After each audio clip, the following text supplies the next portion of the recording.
जय हिंद दोस्तों, मैं राजकुमार आप सभी का स्वागत करता हूं ज्ञानपीठ जीके पॉइंट के इस यूट्यूब चैनल पर।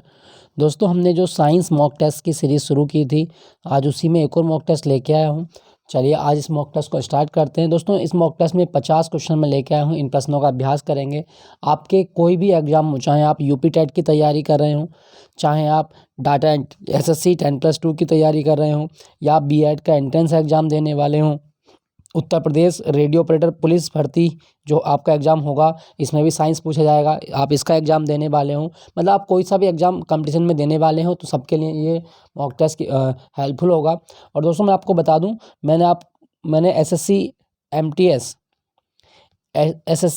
हवलदार और एसएससी 10+2 डाटा एंट्री वाला जो पेपर है, इसके लिए जीके की मॉक टेस्ट सीरीज ऑलरेडी मैंने शुरू कर रखी है, तो आप वहाँ से जाके उन प्रश्नों का अभ्यास कर सकते हैं और उसकी प्लेलिस्ट मैंने बना दी है, तो आप वहाँ से जाके उन प्रश्नों का अभ्यास कीजिएगा। चलिए आज का मॉक टेस्ट शुरू करते हैं। क्या कहा गया आज के मॉक टेस्ट में?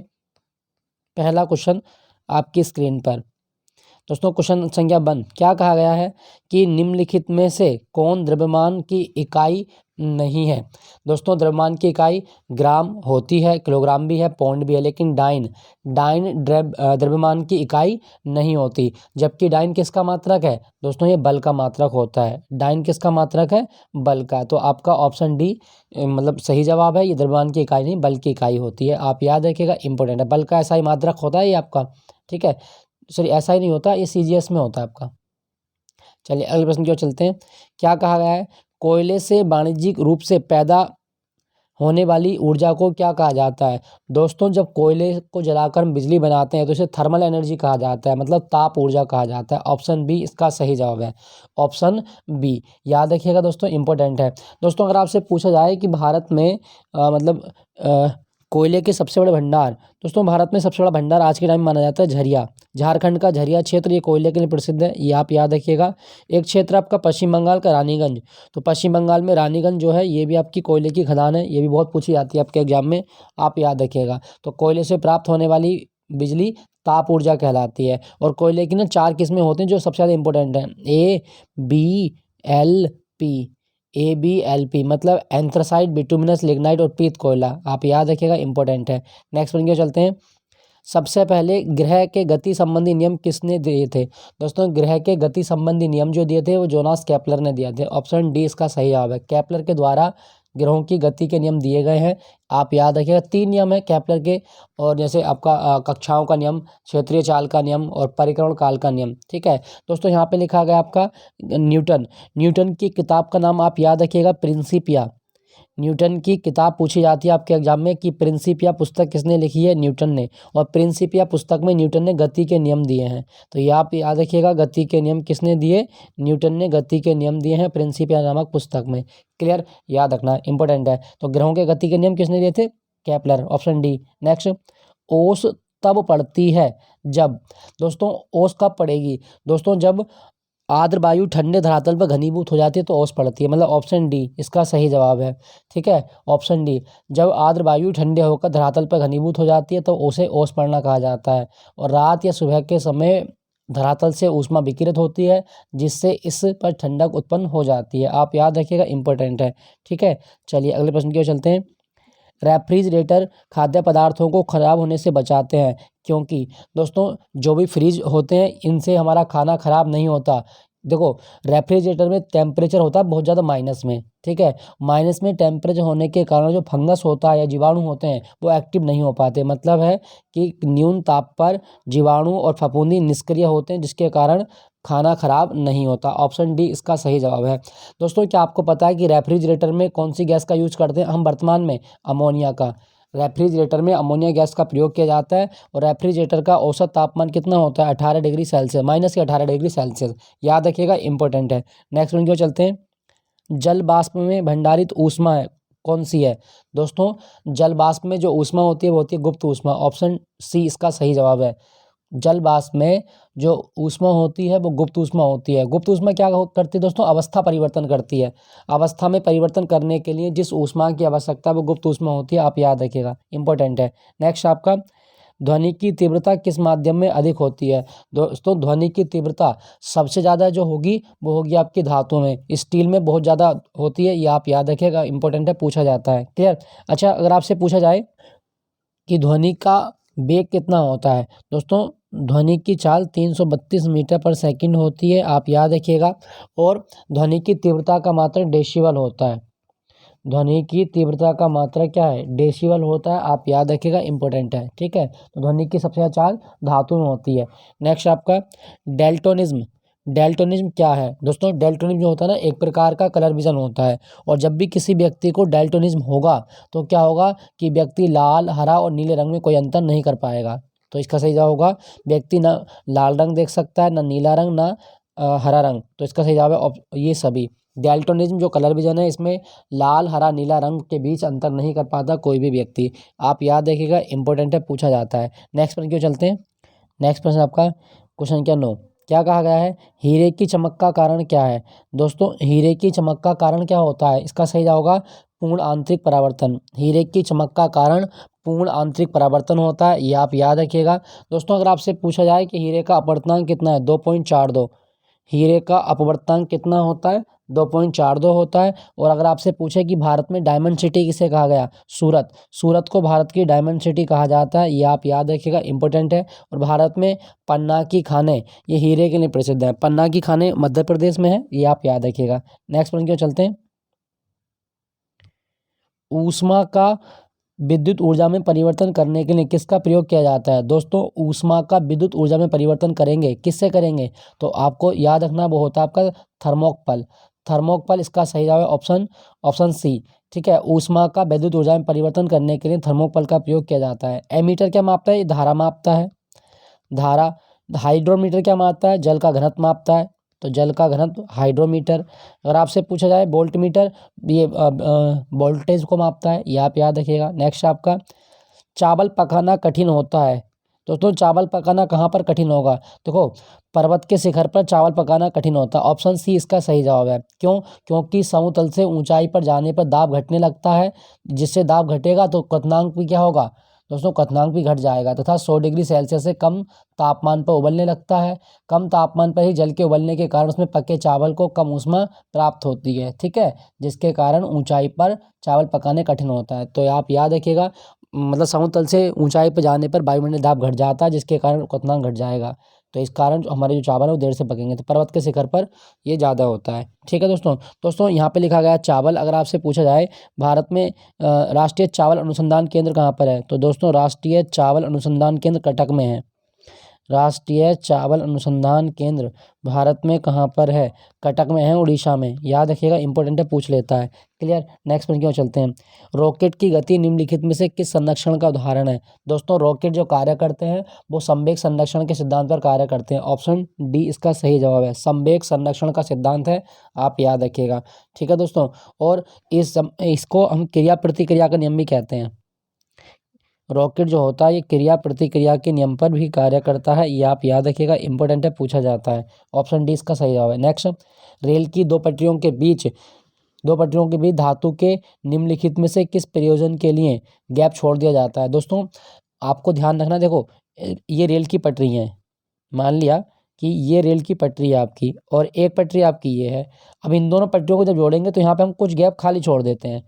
इस गैप को खाली इसलिए छोड़ा जाता है क्योंकि गर्मियों के दिनों में धातु में होता है रेखीय प्रसार, और रेखीय प्रसार होगा तो इनकी लंबाई बढ़ेगी। अगर ये गैप नहीं छोड़ा जाता तो लंबाई बढ़ने के कारण पटरियाँ क्या हो जाती हैं? पटरियाँ हो जाती हैं टेढ़ी, और पटरियाँ टेढ़ी होती तो इससे ट्रेन दुर्घटना हो सकती थी। तो रेल की पटरियों को जोड़ते समय गैप इसलिए छोड़ा जाता है ताकि रेखीय प्रसार होने के कारण जो लंबाई बढ़ी थी वो उसी के कारण पटरियाँ टेढ़ी ना हो। ठीक है, तो इसका सही जवाब होगा ऑप्शन बी, रेखीय प्रसार के लिए ऐसा किया जाता है। क्लियर? दोस्तों अगर आपसे पूछे कि रेल की दो पटरियों को जोड़ने के लिए किसका प्रयोग करते हैं हम, तो ये आप याद रखिएगा, रेल की दो पटरियों को जोड़ने के लिए हम प्रयोग करते हैं फिश प्लेट का। फिश प्लेट का प्रयोग रेल की दो पटरियों को जोड़ने के लिए किया जाता है, इंपॉर्टेंट है, आप याद रखिएगा। ठीक है, पूछ लेता है आपके एग्जाम में, तो ये आपको याद रखना है कि आपने देखा होगा गर्मियों के दिनों में जो बिजली के खंभों के तार होते हैं वो बहुत लूज हो जाते हैं, लेकिन जाड़ों के दिनों में बहुत टाइट हो जाते हैं। क्यों हो जाते हैं? क्योंकि रेखीय प्रसार होता है उसमें, आप याद रखिएगा, इंपॉर्टेंट है। क्लियर? चलिए क्वेश्चन संख्या 14 की ओर चलते हैं। क्वेश्चन संख्या 14 क्या कहा गया है? दोस्तों कहा गया हजामत का शीशा कौन सा है? दोस्तों कहने का मतलब है कि जो जिस शीशे का प्रयोग हम बार बार सैलून में करते हैं वो कौन सा होता है? दोस्तों आपको याद रखना है जो हजामत वाला शीशा होता है ना वो अवतल दर्पण होता है। ऑप्शन डी इसका सही जवाब है, अवतल दर्पण पूछा जाता है, आप याद रखिएगा, इंपॉर्टेंट है। और अवतल दर्पण के सामने ना हमेशा बड़ा प्रतिबिंब बनता है, इसलिए दाढ़ी या बाल जो होते हैं वो बहुत बड़े दिखाई देते हैं, इसलिए इसका प्रयोग किया जाता है अवतल दर्पण। अगर आपसे पूछा जाए ना कि जो ड्राइवर के पास शीशा होता है, ड्राइवर की सीट के पास, वो होता है दोस्तों उत्तल। उत्तल दर्पण का प्रयोग ड्राइवर के पास जो लगा होता है ना सीट के पास में पीछे देखने के लिए, वो जो प्रयोग करता है वो उत्तल दर्पण होता है, आप याद रखिएगा। हमारे घर में जो होता है घरों में वो समतल दर्पण होता है। नेक्स्ट पॉइंट की ओर चलते हैं। बारूद का आविष्कार किसने किया था? दोस्तों बारूद का आविष्कार किसने किया? रॉजर बेकन ने। ऑप्शन सी इसका सही जवाब है, रॉजर बेकन के द्वारा बारूद का आविष्कार किया गया था। बारूद जो होता है ना एक प्रकार का विस्फोटक होता है, इसे गन पाउडर भी बोलते हैं। पोटेशियम नाइट्रेट, कोयला, गंधक का मिश्रण होता है, पटाखों में इसका यूज कर सकते हैं, तो रॉजर बेकन ने किया था। दोस्तों यहाँ पे लिखा गया है अलेक्जेंडर फ्लेमिंग। क्या आपको पता है अलेक्जेंडर फ्लेमिंग ने क्या बनाई थी? पेनिसिलिन। अलेक्जेंडर फ्लेमिंग ने पेनिसिलिन का निर्माण किया था, ये आप याद रखिएगा, इंपॉर्टेंट है, पूछा जाता है। पेनिसिलिन का निर्माण किसने किया? अलेक्जेंडर फ्लेमिंग ने। और ये पेनिसिलिन कवक से बनाई गई थी, कवक से। यहाँ पे लिखा गया आपका अल्फ्रेड नोबेल। इनसे कई बार क्वेश्चन पूछेगा कि डायनामाइट का आविष्कार किसने किया था? दोस्तों डायनामाइट का आविष्कार जो किया था वो नोबेल ने किया था, अल्फ्रेड नोबेल डायनामाइट के आविष्कारक थे। ठीक है। आइंस्टीन ने द्रव्यमान ऊर्जा समीकरण दिया था, अर्थात E = mc²। E = mc², ये आइंस्टीन का समीकरण है। आपसे पूछा गया था बारूद का आविष्कार, option C Roger Bacon. Next, सिरके का रासायनिक नाम क्या है? दोस्तों सिरके का रासायनिक नाम एसिटिक अम्ल होता है, ऑप्शन ए इसका सही जवाब है। सिरके का रासायनिक नाम एसिटिक अम्ल होता है, इसका सूत्र जरूर याद रखिएगा, CH3COOH।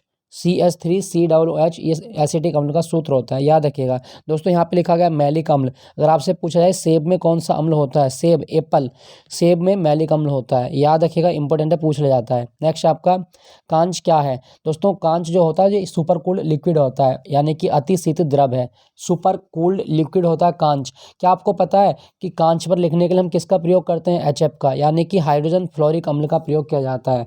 HF का प्रयोग किया जाता है, इसको बोलते हैं हाइड्रोजन फ्लोरिक अम्ल। ठीक है, पूछा जाता है, आप याद रखिएगा। नेक्स्ट आपका क्वेश्चन संख्या 18 क्या कहा गया है? निम्नलिखित में से कौन सी कृषि रीतियां हमारे जल संसाधनों के प्रदूषण के लिए मूलतः उत्तरदायी रही हैं? दोस्तों हमारे यहाँ पे जो जल प्रदूषण की मेन चीज़ें होती हैं वो कौन कौन सी हैं? देखो, एक तो रासायनिक उर्वरकों का प्रयोग, ये सही है। रासायनिक कीटनाशियों का अधिक प्रयोग, ये दोनों। तो 2 और 3, क्योंकि पशुओं की खाद से जल प्रदूषण नहीं होता, वन उन्मूलन से भी नहीं होगा, इससे तो फिर आपका वायु प्रदूषण होगा। तो इसका सही जवाब होगा 2 और 3।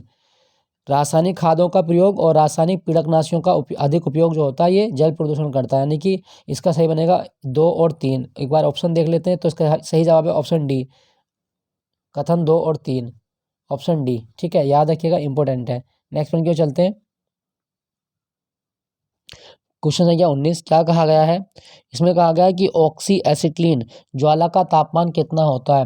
दोस्तों ऑक्सी एसिटिलीन जो होती है ना, ये मतलब अभी ऑक्सीजन के साथ अभिक्रिया करती है और इसका तापमान हो जाता है 3200 डिग्री सेल्सियस, ऑप्शन बी इसका सही जवाब है। और इसी के कारण, इतना तापमान होने के कारण हम एसिटिलीन का प्रयोग किस में करते हैं? वेल्डिंग में करते हैं। तो ये आप याद रखना कि वेल्डिंग में प्रयोग होने वाली गैस कौन सी है? वो ऑक्सी एसिटिलीन होती है, आप याद रखिएगा, इंपॉर्टेंट है। नेक्स्ट पॉइंट की ओर चलते हैं।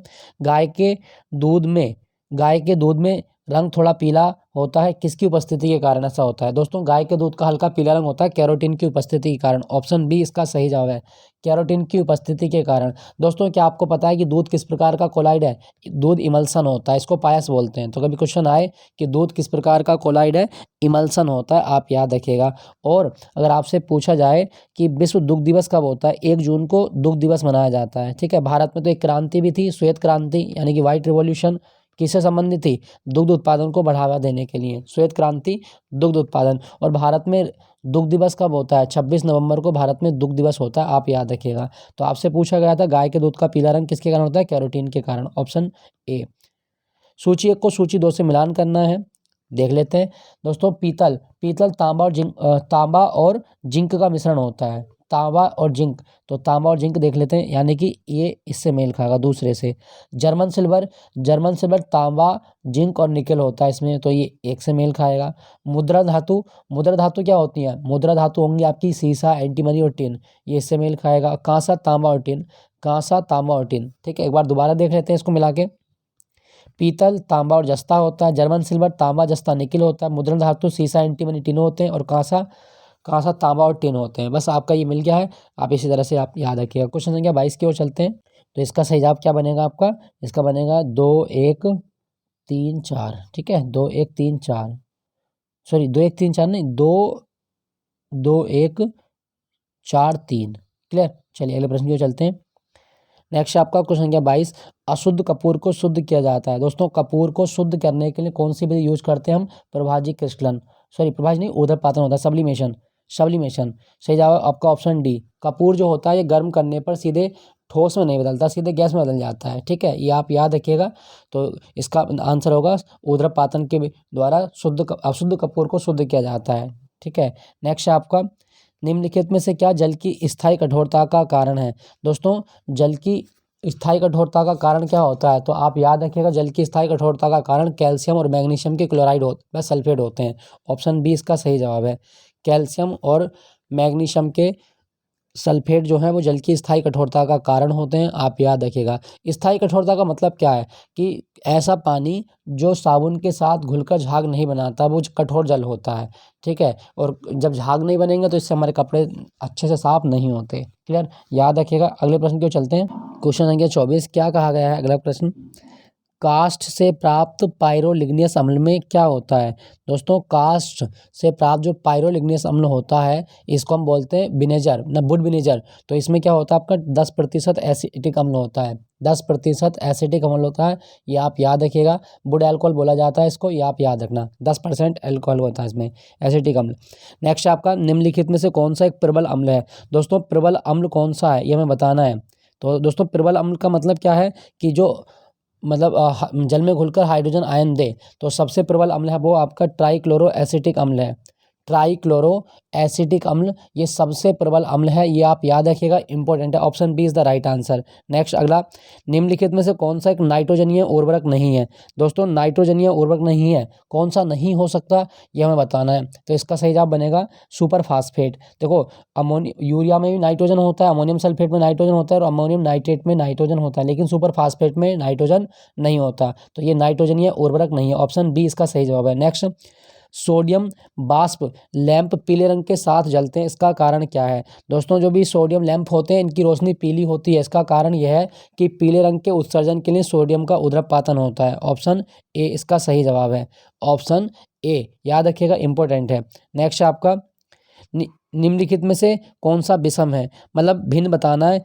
चाक, चूना, बुझा चूना, संगमरमर। तो दोस्तों इनमें से भिन्न जो है वो आपका संगमरमर होता है। संगमरमर कायांतर चट्टान है जो कि चूना पत्थर के कायांतर का परिणाम है। चाक भी चूना पत्थर है, बुझा हुआ चूना रंगहीन क्रिस्टलीय रासायनिक सूत्र। अच्छा यहाँ पे तो वो चाक, चूना और संगमरमर इनकी प्रकृति एक ही होती है, लेकिन बुझा हुआ चूना ये आपका अलग है। ऑप्शन सी इसका सही जवाब है, ठीक है, ऑप्शन सी इसका सही जवाब होगा। नेक्स्ट प्रश्न की ओर चलते हैं।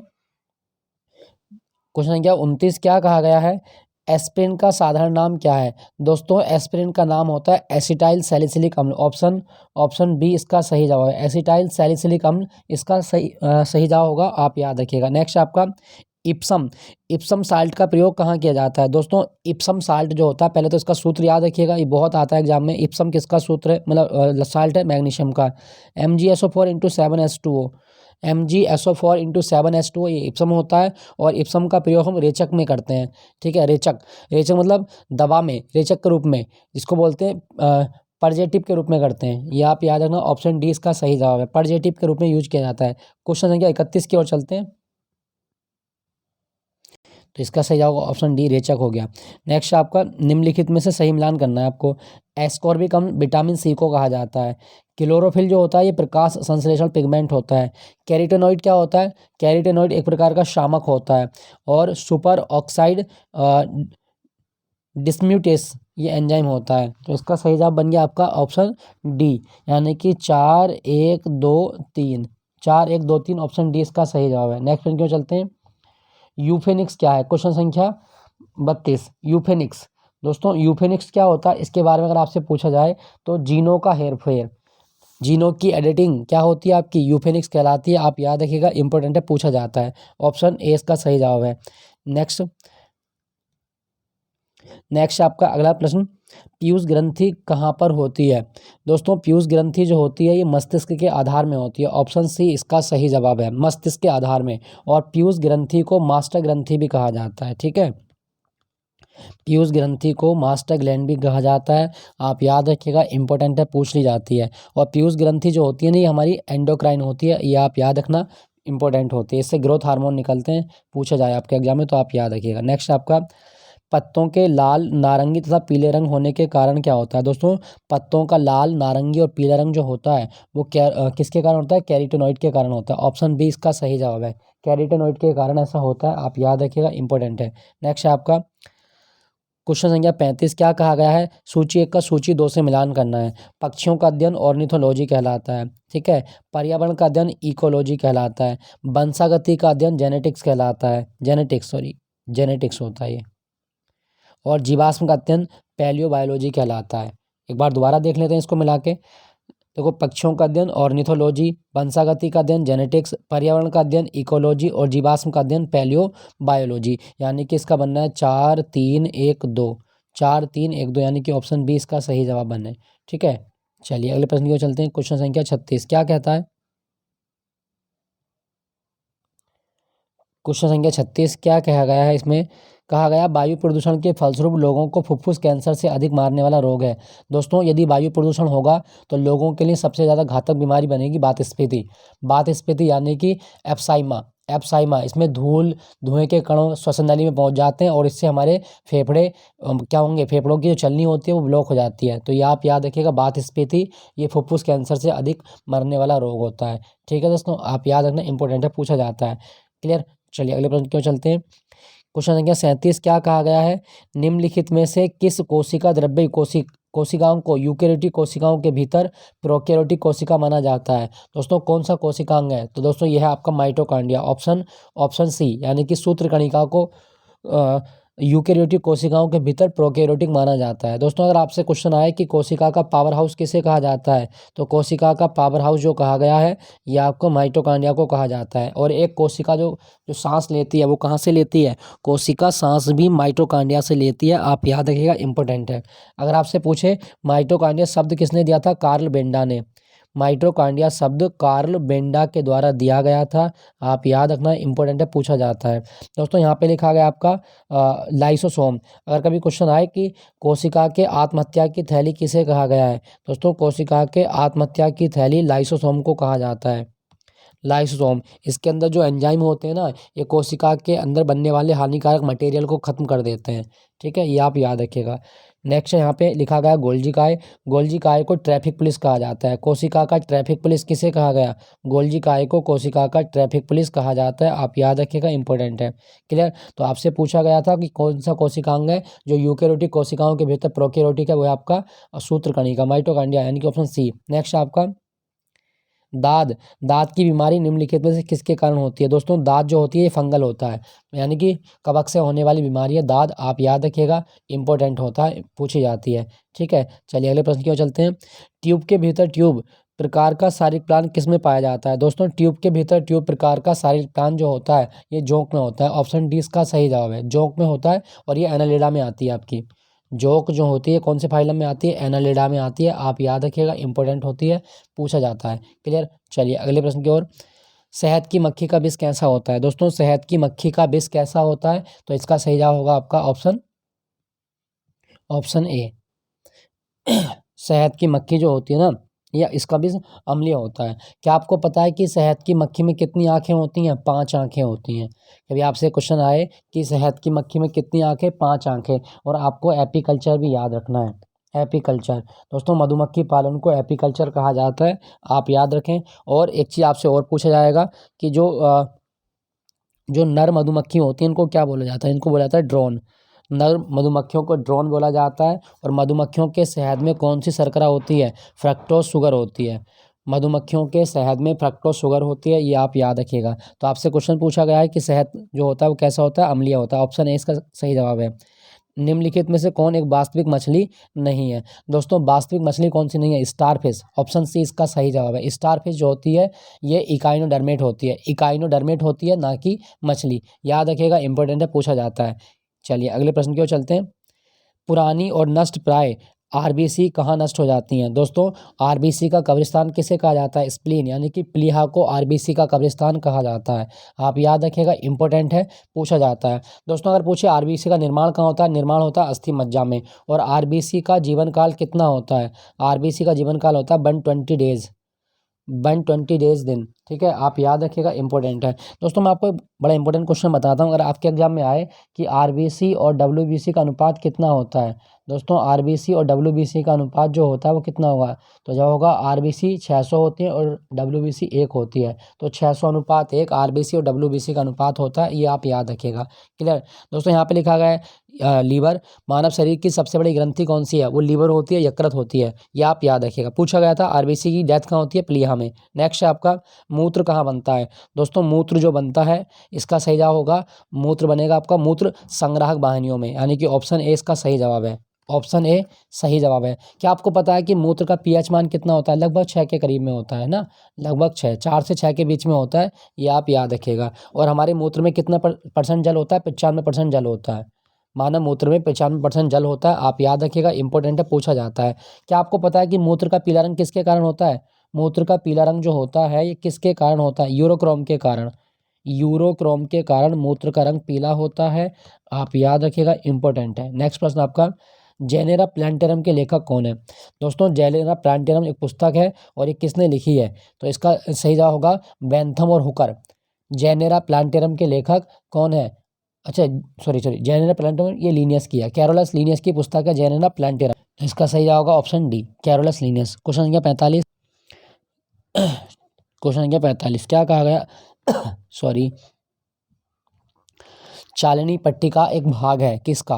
दोस्तों चालनी पट्टी का जो भाग होता है ना, ये फ्लोएम का भाग होता है। फ्लोएम, देखो फ्लोएम क्या है दोस्तों? फ्लोएम एक प्रकार का प्लांट टिश्यू होता है, यानी कि पादप ऊतक है, और ये पौधों में भोजन को ट्रांसपोर्ट करता है। तो ये आप याद रखिएगा, चालनी पट्टी का किसका भाग है? फ्लोएम का भाग होता है। नेक्स्ट उनके चलते हैं।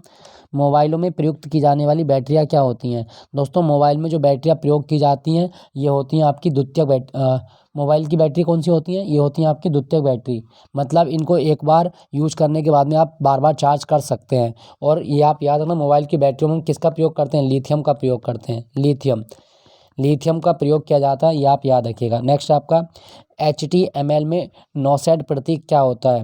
दोस्तों HTML यानी कि hyper text markup language, hyper text markup language, इसमें नौसेड क्या प्रतीक क्या होता है? तो दोस्तों नौसेड जो होता है ना, ये गहरे गहरे धूसर रंग को बताता है। तो इसका सही जवाब क्या होगा? रेखा को गहरे और धूसर रंग में प्रदर्शित करता है, ये आप याद रखिएगा, ऑप्शन बी इसका सही जवाब है। क्लियर दोस्तों? चलिए अगले प्रश्न की ओर चलते हैं। क्वेश्चन संख्या 48 क्या कहा गया? वह प्रोग्राम कौन सा है जो प्रोग्रामों को मेमोरी में रखता है और उन्हें निष्पादित करने के लिए तैयार करता है? दोस्तों प्रोग्राम को मेमोरी में रखने वाला प्रोग्राम कौन सा होता है? वो होता है आपका ऑप्शन डी, लोडर होता है, लोडर, याद रखिएगा, लोडर होता है। नेक्स्ट आपका, भारत का पहला कंप्यूटर कहाँ स्थापित किया गया था? दोस्तों भारत का पहला कंप्यूटर जो स्थापित किया गया था वो 1956 में कलकत्ता में स्थापित किया गया था, भारतीय सांख्यिकी संस्थान में। ऑप्शन बी इसका सही जवाब है। ठीक है, आप याद रखिएगा, इंपॉर्टेंट है। अच्छा भारत का पहला कंप्यूटर कौन सा था? भारत का पहला स्वदेशी कंप्यूटर वो था सिद्धार्थ, और भारत का पहला सुपर कंप्यूटर वो था आपका परम 8000, परम 8000, ये आप याद रखिएगा, इंपॉर्टेंट है। ठीक है दोस्तों, यहाँ पे ना मैं आपको एक चीज़ बता दूं, अगर आपसे पूछा जाए कंप्यूटर का जनक कौन है? चार्ल्स बेबेज को कंप्यूटर का जनक माना जाता है, चार्ल्स बेबेज को कंप्यूटर का जनक माना गया है। और कंप्यूटर साक्षरता दिवस हर साल कब होता है? 2 दिसंबर को हम कंप्यूटर साक्षरता दिवस मनाते हैं। क्वेश्चन संख्या 50 की ओर चलते हैं। क्या कहा गया है? PCXT का आशय क्या है? दोस्तों PCXT का मतलब क्या होता है?